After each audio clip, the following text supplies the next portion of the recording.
Are you ready to stop riding the emotional elevator of life? Are you ready to learn how to elevate your emotions that keep you psychologically traumatized or in an addictive behavior? You are in the right place.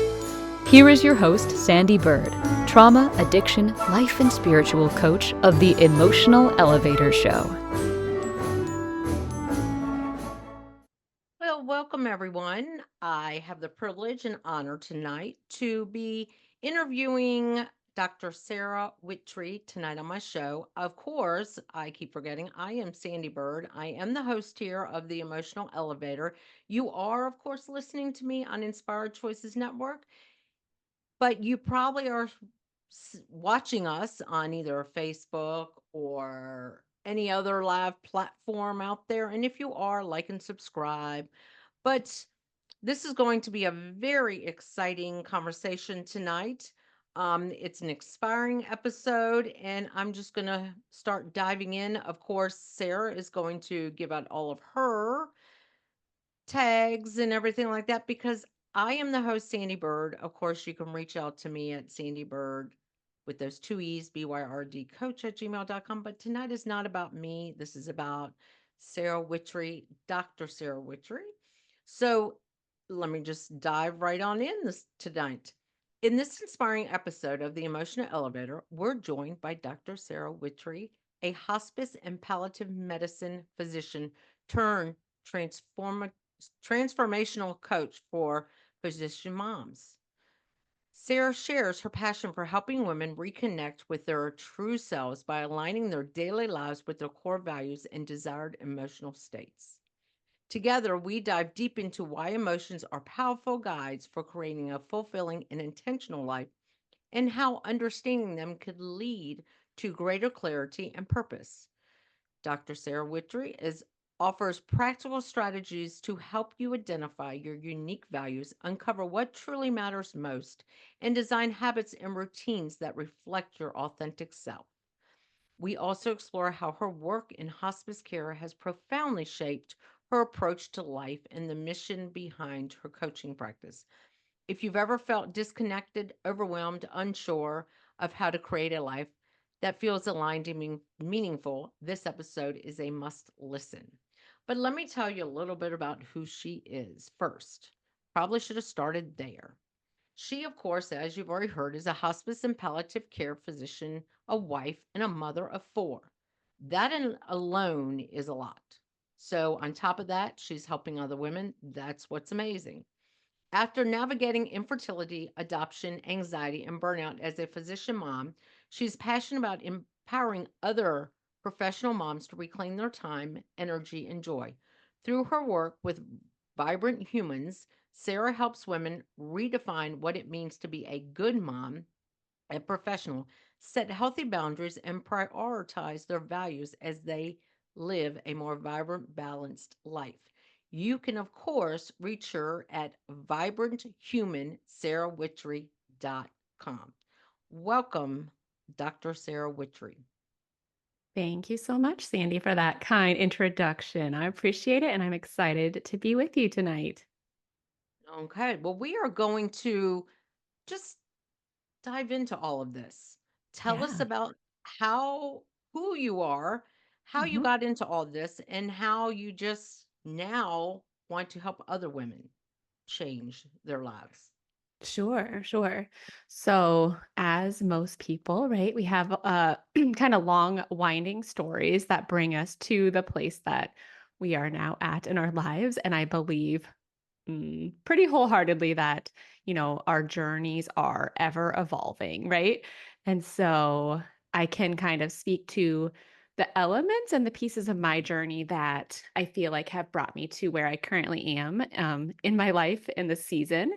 And I think that for a lot of my life, I have been very invested and very interested in psychology and personal growth and all sorts of things related to that. And while that was always operating in the background as like part of my personality, going through life and going to college and to medical school and residency training and fellowship training, like that occupied a lot of the time in my life. Um, So navigating kind of professional career, and becoming a physician, as well as, concurrently alongside starting to want to build a family, get married, start to have children, all of that, uh, I found to be more challenging than I would have imagined, right? And yeah, because of some of the experiences that I've had, like going through infertility, becoming a foster mom, becoming an adoptive mom, biologic mom, just like growing my family in a way that I would never have ever possibly imagined or anticipated. I felt like I had to navigate a lot of emotional challenges, and kind of personal and professional challenges, and just kind of, through that process and that those years of my life, in addition to really having like a reckoning of kind of professional crisis, I would say, during the pandemic. All of those things, in a relatively short period of time, like in a few years' time, I feel like really inspired me to kind of take my own personal growth to a deeper level, and really understand a lot more about myself and kind of, what makes life and everything meaningful to me. And then that journey has inspired me to do the same for other women that I see alongside of me, who are in various stages of their growth, and their professions. But, a lot of people I work with are in, the medical field or the healthcare system, and just trying to help them to navigate, right? So all of the challenges and all of the understanding their own emotions on a deeper level, and just kind of how powerful that's been for me, and for people that I work with. Because, I think there's just these threads that weave through life, that really determine kind of the how we feel on a day-to-day basis, and also just kind of like the vibrancy, the quality of life that we live. Wow. Just hearing you talk about, having the psychology part in your brain and then going through and becoming a doctor while also having psychology in the probably pit of your stomach, but Mhm. then now becoming a multi-parent, as I like to Mhm. say, because not only did you have your own children, you have adoptive children.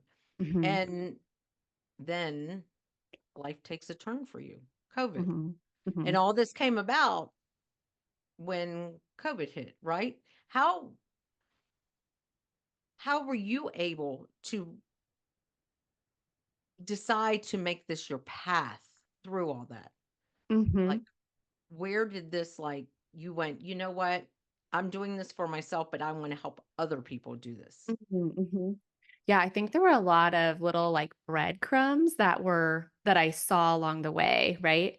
That kind of nudged me internally, like, this is something you really care about. Like, I'm really passionate about this, and there were a lot of different ways that showed up with conversations I would have with colleagues and friends and coworkers. And then I think for a while I didn't believe myself that I was able to kind of have any sort of like significant impact on other people, right?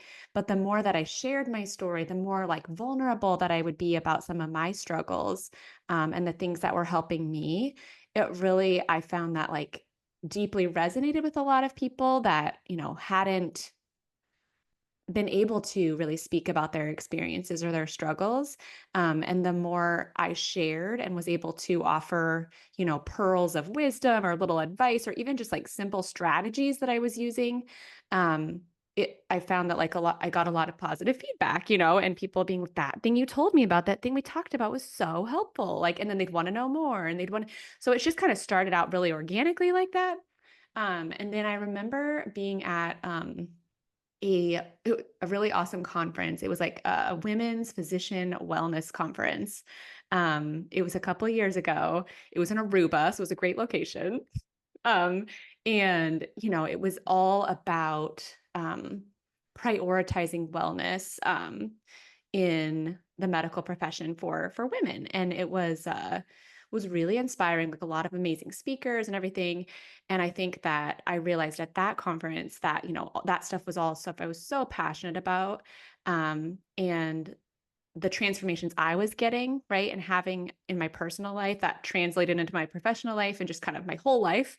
Um, I remember that being pretty monumental experience in a sense because I kind of said out loud to a lot of people there, like, I'm going to become a coach too. Like it's on my path. I have to do it, and I want to coach other women in healthcare as well. And I, yeah, kind of started out that way and have evolved a lot. But that's like a moment that I can remember that stands out. Wow. So, how do you balance and juggle all of this with For being being a mom. doctor, being a Yeah. mom, and now a coach? How do you balance?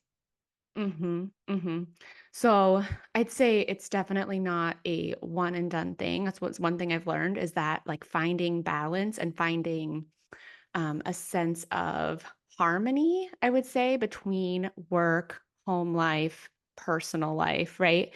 Is really for me been a process that ebbs and flows and that I have to come back to pretty darn frequently to reassess. And so I think there's a lot of skills in kind of crafting a life that feels very um not just sustainable, but like full and vibrant and all of those things, right? Um, there's a lot of elements and skills that go into kind of crafting that and developing that. I think for me, had to learn a lot about mm, myself, my own values, what really matters to me, right? We call those like core values. And then really how that translates, like once you know those things, like how that translates into how you prioritize your time, how you prioritize your schedule, what you say yes to, what you say no to, and being um pretty firm on some of those boundaries that you have to set, right? And so that's also been a process and a learning is just being like some of it has looked like, cutting back clinically, like initially. And so it's been a lot of like baby steps and micro adjustments and kind of a trial and error. And I'd say it's still ongoing. Like as far as like I haven't made a perfect formula, but I have a really sustainable formula that I feel overall good in, right? And just like Mhm. how the ways that I spend my time and having really clearly defined kind of energetic boundaries, I would say, for myself. Like when so a lot of it has been about cultivating like presence. So when I am here, I just want to be here, right? And like work on like the mind and the thoughts and the emotions behind that. Being able to be present, be connected with what's going on here and now, right? And not like thinking about my to-do list for later or thinking about what I didn't get done yesterday or any, you know what I mean? Because it can be really easy to kind of spiral that way when you've got so many kind of balls in the air and different things that are playing into your roles and responsibilities and all that. So I think it's a lot of practices of those things and skills that I've worked on developing to be able to say like, okay, here's when I map out my week, right? Like here's the time I'm going to spend with family. Here's the time I'm going to spend at work, coaching this and this, and then trying it out, see how it goes, and then coming back to it. And I honestly do like a weekly audit, like on Sundays, to kind of say, like, what am I going to do this week? What's my focus this week? What do I need more of? And oftentimes it's stuff for like my my own like replenishing time or like connections for me, right? Like that energizes me to be able to do the work that I want to as a coach, as a doctor, as a parent, as a spouse, like all those other roles. I really, really have to be diligent about the time I take for myself, for sure. So, we're going to go on a break in a minute, but everything you do, you still carve out time for yourself. Hmm. And that is something when we come back to the break, I want to dive into because as women, and I'm going to say this as women and mothers, a lot of us were taught everyone comes first. So we Hmm. don't take that time for ourselves. So we're going to go on a break. But when we come back, I do want you to dive into what does it look like for you to take time for yourself?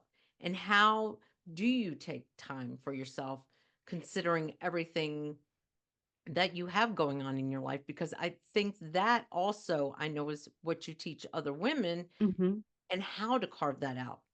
But Mhm. Sarah, how can anyone reach out to you, get in contact with you if there's other physicians listening to me, or even women who sit there and go, wow, her life sounds like mine. And because will you coach anyone, or are you more specific to physicians? Yeah, that's a great question. I think I've expanded to definitely like women in healthcare. So a lot of like nurses or pharmacists or, physician assistants, people that are working in healthcare. But I'm happy to talk with people, and offer tips. I have a pretty active like LinkedIn account, Instagram account. If you search my name, or I can give the links to you, for the direct ways to get in touch with me. Um, and I also have a podcast that you can listen to. It's called Vibrant Human. So those are like easy ways to, yeah, hear more of kind of tips, strategies, and kind of behind the scenes of my life and how it's still ongoing in terms of figuring out, what is balance for me and how do I maintain that sense of who I am and what's important to me, how I make that time for myself. Okay. So what is your, I know what they are, but I want them to know, how can they look you up on LinkedIn? How can they look you up on Instagram? Okay, my Instagram handle is at Sarah with an H, ANNEWITTRY.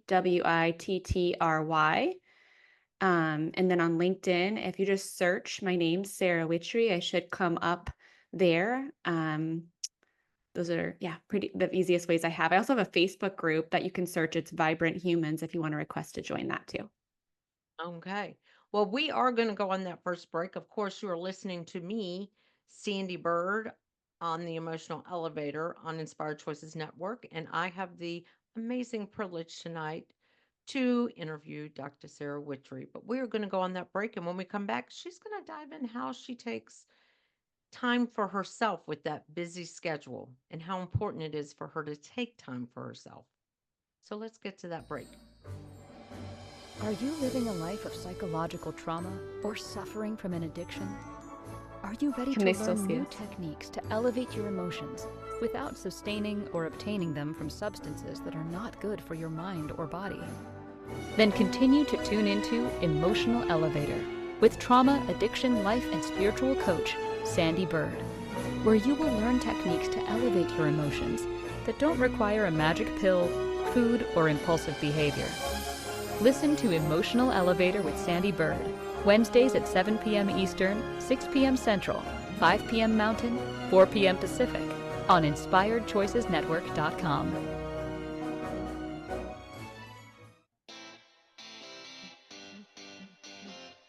Are you a subject matter expert?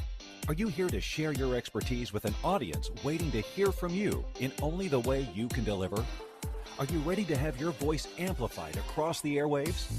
Inspired Choices Network has a global radio platform streaming to millions of people across the world. Professionally produced and supported by an accomplished team every step of the way, you can broadcast from anywhere in the world, knowing your voice matters, and we ensure it is delivered with ease and efficiency. Eager to hear your message, the world awaits. Contact us today to become an Inspired Choices Network radio host. Email become a host at inspiredchoicesnetwork.com. This is Emotional Elevator with Sandy Bird. To participate in this program, join the live studio audience in our chat room at inspiredchoicesnetwork.com. You can also send an email to sandy@emotionalelevator.com. Now, back to the program. Well, welcome back, everyone. I am, of course, Sandy Bird here on Emotional Elevator on the Inspired Choices Network, and I have the privilege and to have a conversation, amazing conversation with Dr. Sarah Wittry, who is the Vibrant Human. She, like we started out, she is a doctor who also coaches other women in the medical profession who live these lives that have children, spouses, and how they can care for themselves so that they're not burning out.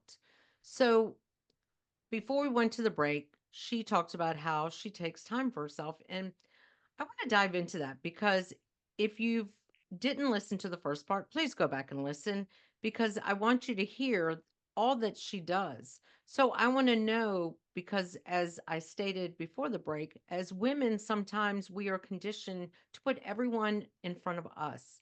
And I want to hear how she does take time for herself and how she values that and how that could be, I'm unsure, part of her core values is to make sure she is taking care of herself. So let's just dive back into this, Sarah, Dr. Sarah Wittry. Okay, you can call me Sarah. Okay. Yeah. So, you're so right. I think that taking time for self-care is not something that we grew up learning. And it's not something that was modeled to us, right? By like the women in our lives. I think like I have a great relationship with my mom. And she has grown and evolved too, like in her older age. But we have a lot of conversations about how that being self-sacrificing as a woman was like and still is in a lot of ways something that people applaud, right? It's like, oh, this woman, she's so selfless, right? She does everything for her kids. She does everything for like everyone else. And she doesn't complain about it. Like those are like the women that we essentially are looking up to a lot of times in our society. And I don't think there's anything wrong with that. I think there are a lot of like nurturing qualities about women, right? That like make us natural caregivers and people that do tend to the needs of others and like the emotions of others, right? Um, and I find that it's certainly very, very prevalent in the medical field too. That's kind of the culture that's you're indoctrinated into is like if you are a good doctor, you also are supposed to sacrifice yourself for the patients at all costs. So, like, we talk to our patients about, sleep and how important exercise and sleep and nutrition are, and like social connection and hobbies, and then go through medical school and medical training. And it's like, you don't sleep, you don't have time to sleep, you don't have time to like do any of that stuff or take care of yourself. And I also think not just that, not just like the conditions, but also the belief that is very prevalent is like you need to be in the hospital all the time or in clinic all the time, and if you're not there, you need to be, you know messaging your patients back or researching or bettering yourself in some way toward this profession. And so like I didn't take care of myself very well at all during a lot of those years medical school or training. When I found that I was actually the most important, interestingly, and maybe kind of like paradoxically, was when our first child came into our home, right? It was a foster baby. And I was like, all of a sudden there was this huge another additional responsibility in our lives. And I was like, oh no, oh no. Like, I don't know how I'm going to do this. And for a while, I kind of floundered and tried to just like add more. And then it was like I had this like epiphany that with a lot of help and support that like I needed that time. I needed little pockets of time to be able to replenish myself like even a little bit. And if I didn't have that, it was like I was going to not be able to make it, right? It was going to suffer in pretty large ways in work or as a parent.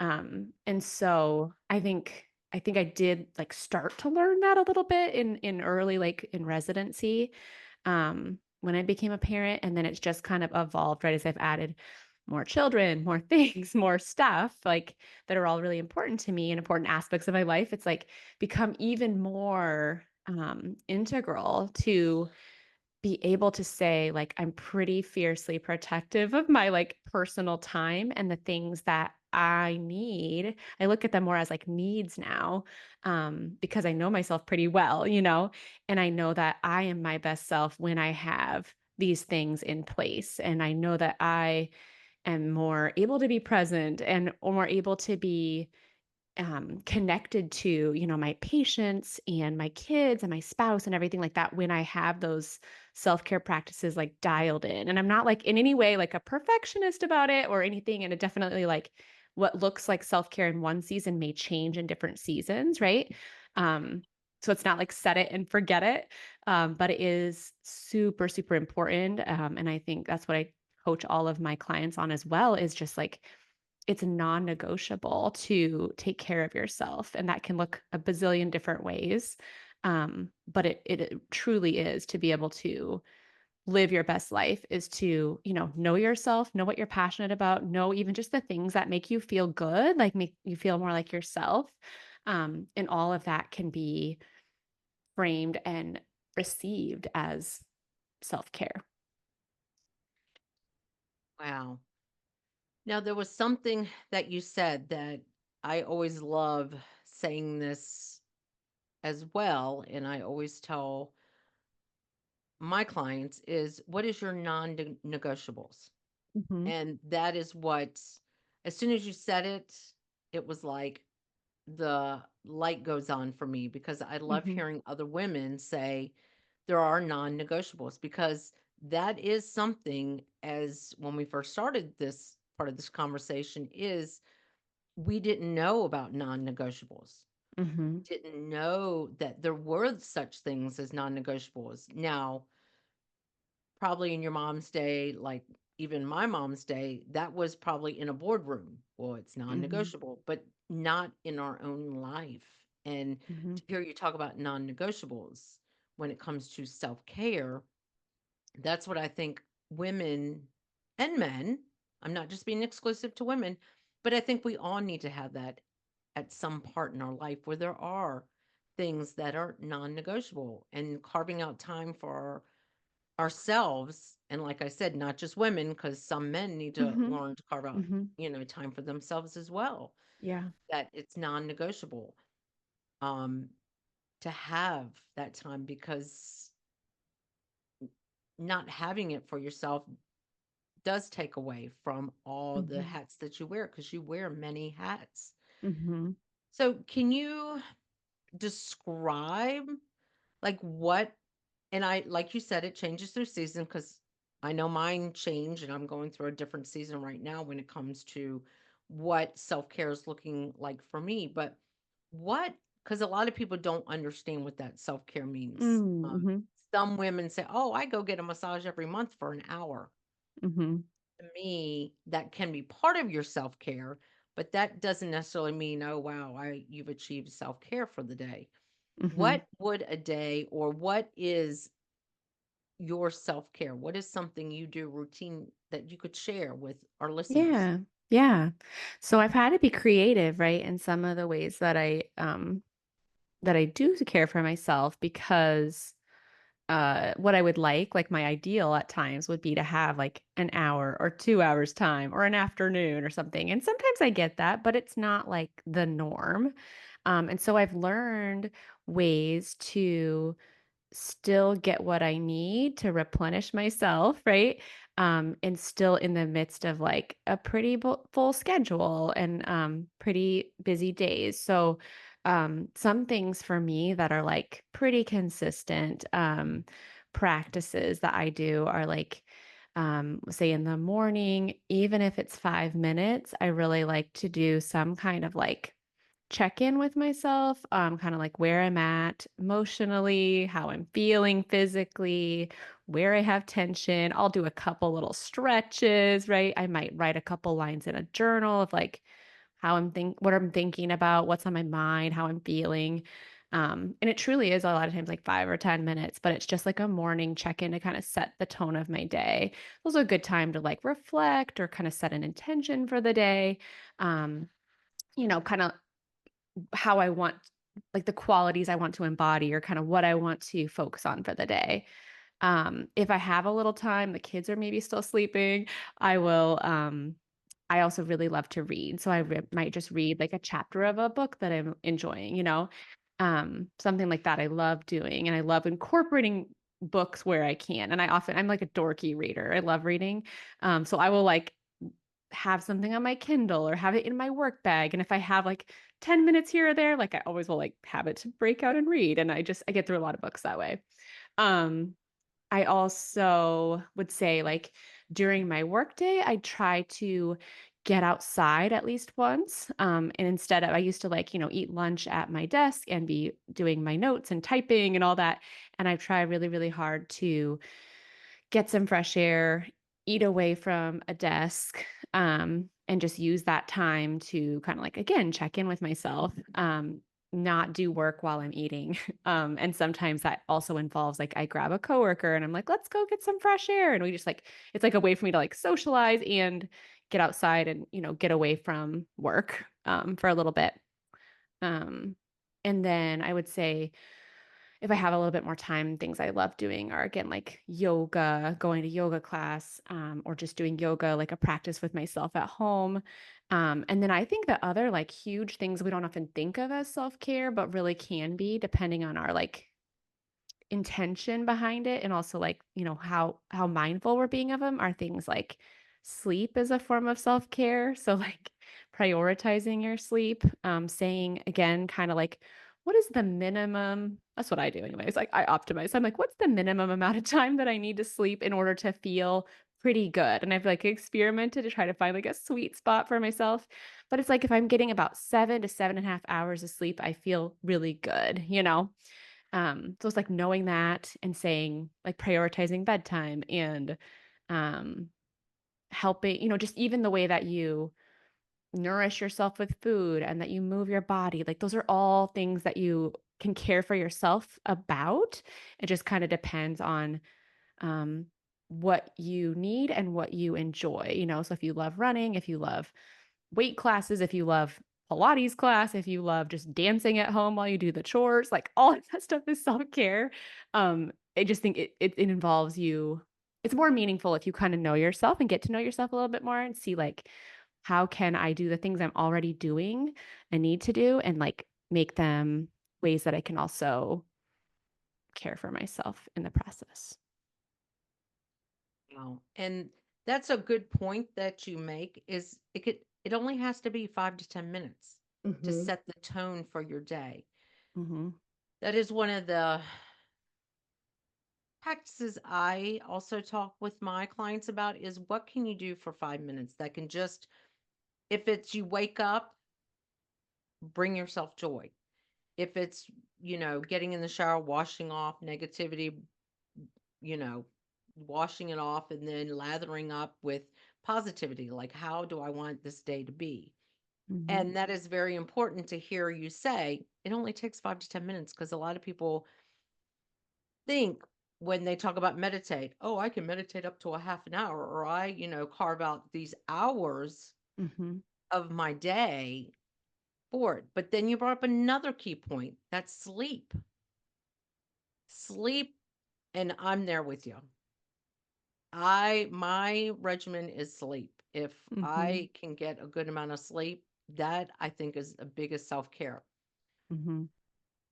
And how considering, well, we're going to talk about this, but I'm going to give you the question before we go to a break because it's time for our second break.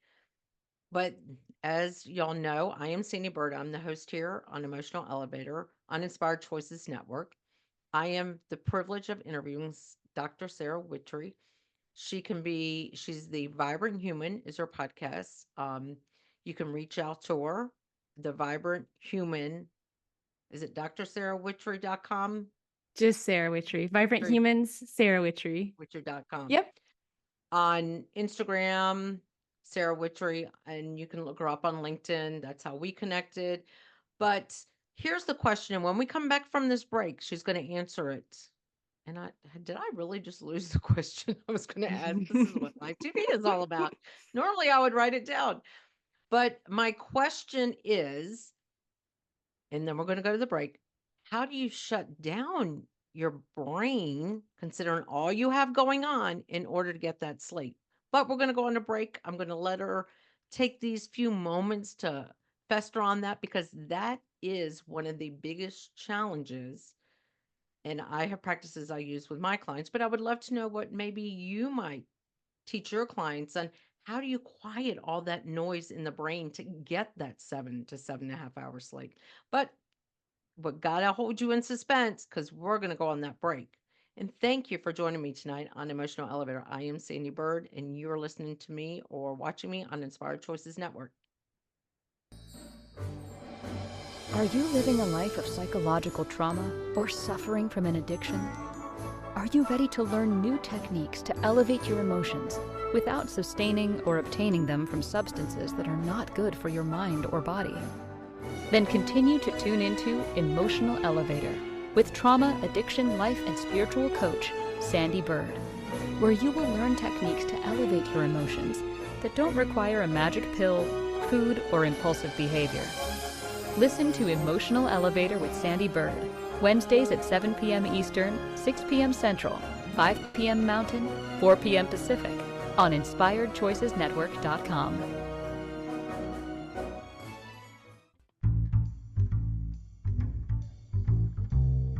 How wonderful would it be to carry your favorite Inspired Choices Network host with you throughout your day? Well, now you can. Inspired Choices Network now has its very own mobile app. Our free app offers live streaming shows, along with thousands of podcasts and TV episodes. Our shows cover a wide variety of topics. Whether you're waking up with us, carrying us through the day, and taking us to bed with you, we're always here for you to enjoy. We're easy to find. Just search for Inspired Choices Network in the Apple App Store or Google Play Store. This is Emotional Elevator with Sandy Bird. To participate in this program, join the live studio audience in our chat room at InspiredChoicesNetwork.com. You can also send an email to sandy@emotionalelevator.com. Now, back to the program. Well, welcome back, everyone. Of course, I am Sandy Bird, but I'm not the big deal tonight. I always am, but tonight I'm not. Tonight, I have the amazing privilege to be interviewing Dr. Sarah Wittry, who is the vibrant human. She's a doctor, she's a wife, she's a mother of four, and she also works with other professional women on getting down to those core values, taking care of themselves, putting themselves first. But I asked her a question before the break, and that question was, how, with all that you've got going on, you're a mom, a wife, a doctor, a coach, how do you get those 7 to 7.5 hours of sleep? Is there tools that you teach other people on how to quiet that mind down so you can get that good REM sleep? Mm-hmm. Mm-hmm. For sure. So I think what works well for me and a lot of people that I work with, in their own kind of unique recipe, unique flavor, right, is having like developing some type of um ritual for yourself, right? And essentially it's like a way that you are letting your brain know and your body like it's time to start winding down. So I think for me, I often, it sounds kind of crazy, but I have like kind of have a cutoff with myself, like a time or an alarm or something that is a notification to me, like, hey, it's time, right? Because otherwise I would just keep doing stuff, I think. And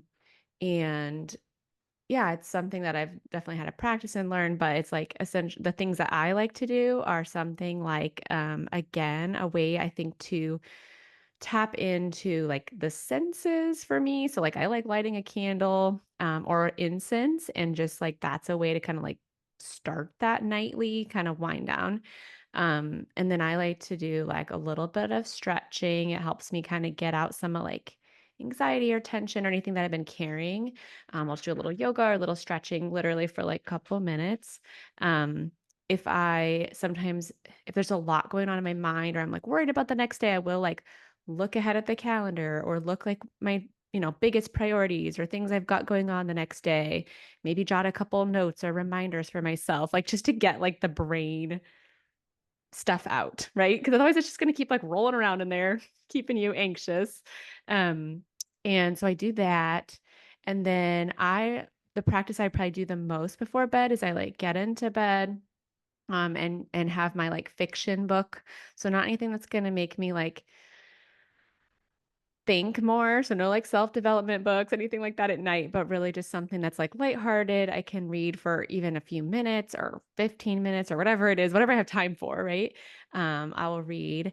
And that kind of again like helps my brain know like it's close, you're getting ready for bed, you're getting sleepy. And then I personally really like and I've just been doing it for a long time. I do so I use the app called Insight Timer and I listen to like guided meditations for sleep or yoga nidra, which is another kind of practice that is essentially helping your mind kind of be at ease and your body be at ease and slip into like that relaxation mode and then deep sleep. And it must work pretty well for me because I like never make it to the end of them. I'm always sleeping.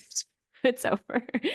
So that helps me, listen. And I put on like a sleep mask and I have the ones that have like the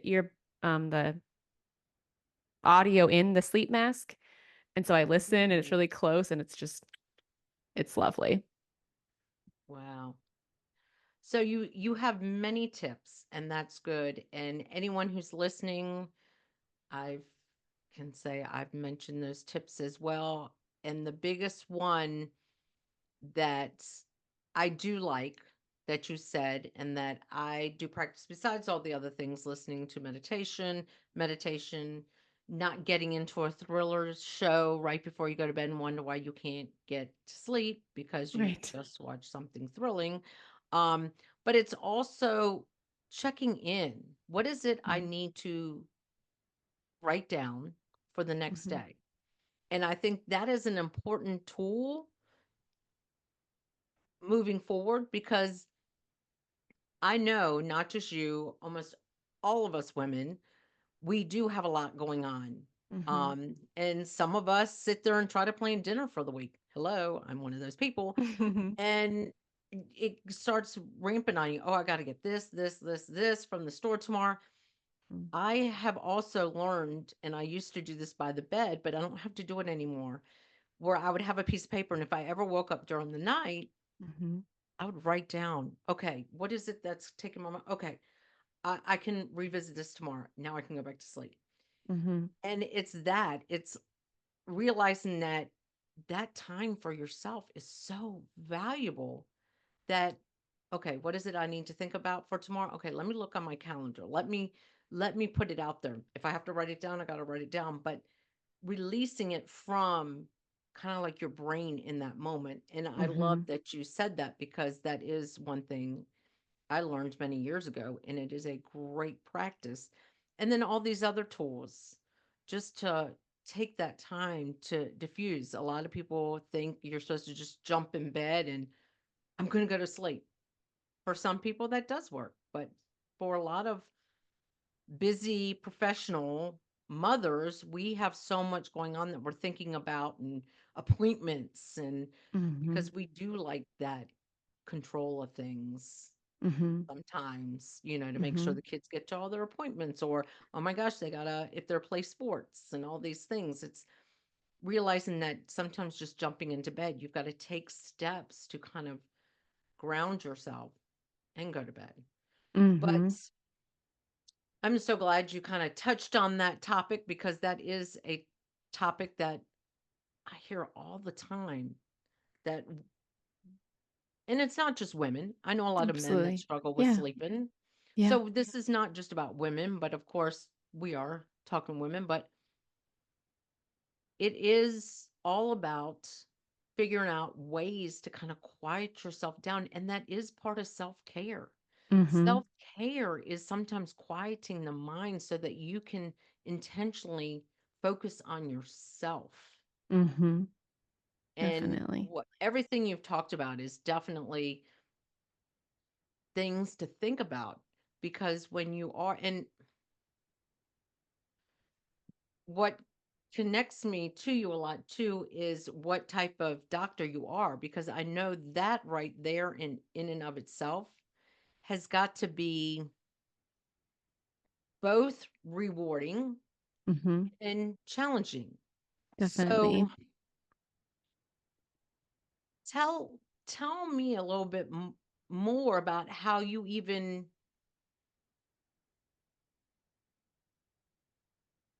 I guess, emotionally elevate yourself being in situations. If you don't understand palliative care and hospice, that is basically almost being like in the final stages Mhm. of life. And that in and of itself alone can be a challenge for Mhm. anyone. Mhm. So tell me how, because this is the emotional elevator, how you also emotionally detach from that when you also go home to a loving husband family Mhm. without having seen something like that. Did that make sense? Mhm. Mhm. Yeah, like, how do you kinda separate them? Yes. Because it is so emotionally involved, like, I have to be pretty emotionally invested. Yeah. Right. Yeah. Yeah, that's I think again, like a huge area is like boundaries for myself, like psychological boundaries, right? And having some type of like I use my drive home as kind of that time to like help me transition. And I think that's really important. Like that's a lot of women I work with. And I don't think I don't think it's unique to medicine. It's like kind of turning it off, right? Or saying, okay, that part of my day, that part of my life is gonna come back tomorrow. So it's like you're, kind of imagine yourself like put it in a box, put it on the shelf, it'll be there for you tomorrow, right? Um, Hmm. and I know that not everyone has that luxury, like that they have, some people have to do work at home and kind of bleeds into their home life and all that. And so, but having those even like time boundaries for yourself, I think is helpful because we know that even if we are not physically like doing the work, we can be thinking about those interactions. We can be kind of trying to still process those things. Um, so I would say that, yeah, definitely having like a transition time for yourself and making that intentional, like whatever time that is, between work and then going to home and kind of putting those hats on is really important. I also am thankful that like a lot of my colleagues are pretty emotionally intelligent. And we are all kind of doing this work together, like holding space for the patients and their families who are like in facing their own mortality and just kind of emotionally processing with them and guiding them like into, these conversations and these um what to expect and kind of how to process and how to face it and all of that. So there's like a lot of really deep stuff. And I am grateful though to have amazing, amazing colleagues that we have developed such good relationships and also like a practice together of like debriefing with one another and talking about difficult cases that are weighing especially heavy on our hearts and being able to verbally process with them, I think has been huge for me and for them. I think it's something that we all really value with each other because we know that like our spouses care, but also like it's a lot to unload on them, right? To say like I had all these conversations today and these really deep things, and then like. How are you? And are we having spaghetti for dinner? Like it's a lot. And so I have learned that, like needing to rely on those other people in my work as ways to like really be powerful outlets to one another to help each other to kind of process through and get the support we need. Then I would say like again the self-care, right? Like it comes back again, but it truly is like needing to have that because it helps to make it so I'm not, apathetic or kind of withdrawn or kind of disconnected. Um, and I can keep showing up for my patients. And then I know that if I am feeling any of those things, like where I'm, a few days stretch where I'm kind of just like, oh, it feels like a drag. Like I know I need to dial something. And it's like my cue of like, I need more rest time. I need more connection time that's fun and light and free and, joyful or creative outlet or something like that. Because yeah, it's a good way for me to kind of recognize, when I am maybe overloaded or taking on too many things at one time. If I'm finding myself having trouble, like being present and being kind of emotionally available for patients and families. I don't know if that made sense. It did make sense. I completely understand what you're saying. You, but so here's another second part to this. Mm-hmm. When you go home after having already an emotional day, Mm-hmm. what, so first I'll ask this, what are the ages of the four children? Yeah. So they are 12, 8, 6, and 2.5. So you get a wide range of emotions Yes. at home. Yes. Yes. Um, boys, girls, what are they? What are they? I mean, what?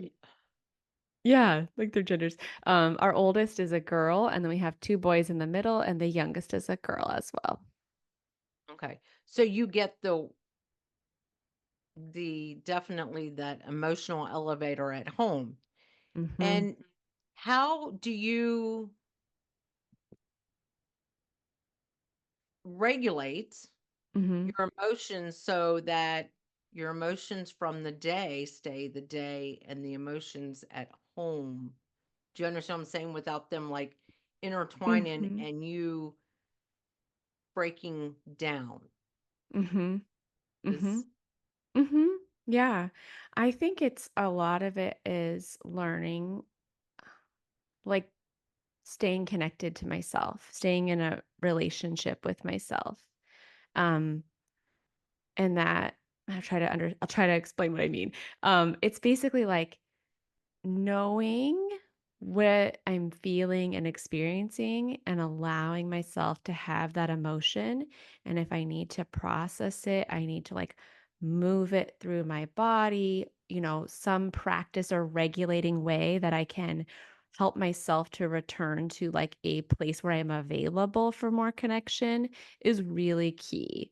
Because if I don't do that, if I don't have that awareness and something is really, really heavy, um, or really, really stressful from the day. And then I try to go and like talk to the kids about their day and start doing all kind of like the things we do as moms, like help with homework and get dinner and all these things. I'm much more likely to be reactive, irritable with them, right? Kind of take mm, those stress or that emotion out on them if I'm not aware of kind of what's going on inside of me. Like, what am I feeling? What am I experiencing? What are those physical sensations that I'm having in my body that I know for myself because they're like patterns that come up, right? So it's like when I'm feeling like really a lot of sadness. I feel it in my chest when I'm feeling a lot of like stress and tension and frustration. Like I'll have like neck and shoulder pain. Like it's like getting to know myself on that level and being able to know in real time, like what am I feeling and what do I need based on what I'm feeling is what helps me to be able to navigate, the what you call it, like emotional elevator of like other people's emotions that I'm in contact with. yep. Well, it is. We are running out of time, unfortunately. We have like a minute and a half left, but I want people to know how can they again reach out to you if you are a professional woman and wants to reach out to Sarah. I would love for them to have your information. So we're going to go Mhm. through that again before we end up running out of time because I want people to know that you are someone who is professional and is a mom and has the responsibilities of everyday life. And you're definitely someone that would be a great maybe fit for someone who's in the professional industry and is looking for someone that can really talk to. So Mhm. give away every way that they can get in contact with you. Sure. So my website is www.vibranthumans.com. It's all one word together. That is my website. And then you can listen to my podcast, which is called Vibrant Humans. It's available on Spotify and Apple Podcasts. And you can find me on social media. I'm most active on LinkedIn and Instagram. You can just Whoops. okay. We ran out of time. That's okay. Thank you for listening to the Emotional Elevator Show. Sandy returns Wednesdays at 7 p.m. Eastern, 6 p.m. Central, 5 p.m. Mountain, 4 p.m. Pacific on InspiredChoicesNetwork.com.